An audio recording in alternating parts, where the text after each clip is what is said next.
I think it's a natural development of the original 19th century constitution. It's an attempt to take the principles of that constitution and apply them in 21st century idiom, which of course has to be democracy. Is this something that you particularly support? Yes, I've always wanted to do this for the country, and it's a very practical idea in that our political life has to travel at the same speed, at the same level as the development of our economic life. Is Tonga ready for this kind of more representative system, do you think? I believe so, because for the past 150 years we've had very democratic institutions, namely the churches, like the Christian church in Western Europe, even during the Middle Ages. These are probably the only truly democratic institutions which have existed in the country. For example, church affairs are discussed freely by the members who elect their officials and bishops and presidents, and it's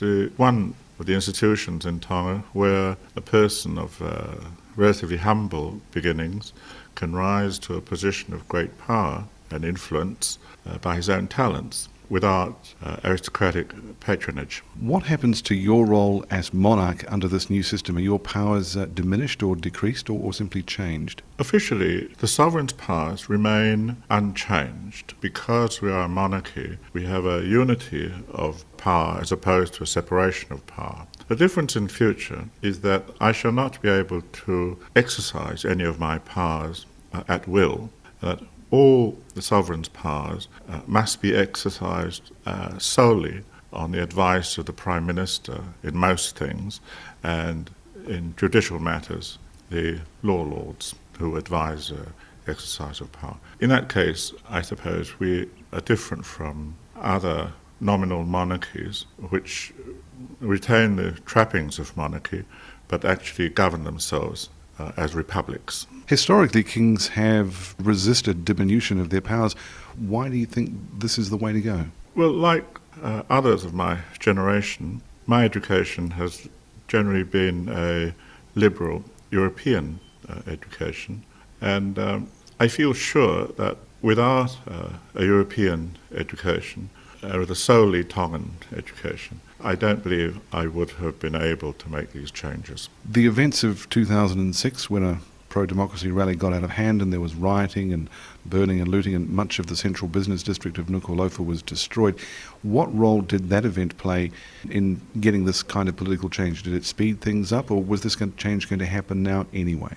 There were changes. I think the changes would have happened anyway, but what the riots did for me, it vindicated my belief in the system's approach to change, which was compartmentalizing each stage of the revolution and putting each stage under the charge or tutelage of different groups in society and in government.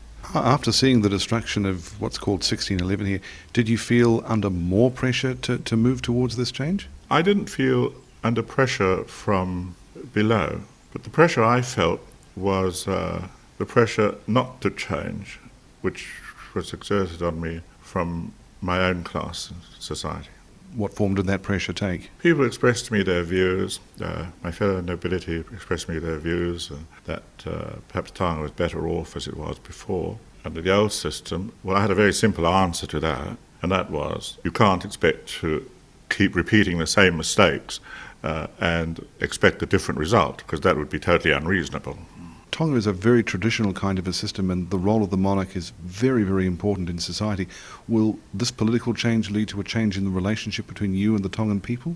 I don't believe so. The relationship between the monarchy in Tonga and the people is one of blood, and indeed with the nobility as well, in that every Tongan, there's a Tongan phrase that literally means every Tongan has a road to the palace, which means that if you go back far enough in your ancestry, you can find that you're related to this nobleman or that one, or even to the king.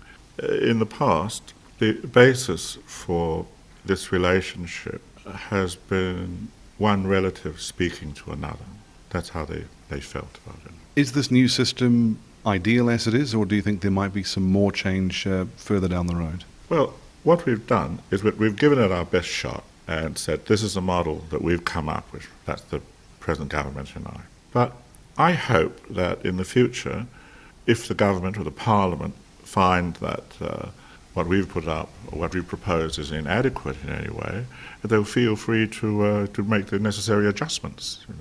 It's not an unchangeable thing. I think our Constitution should be kept alive with minor changes and adjustments to suit life as the country progresses.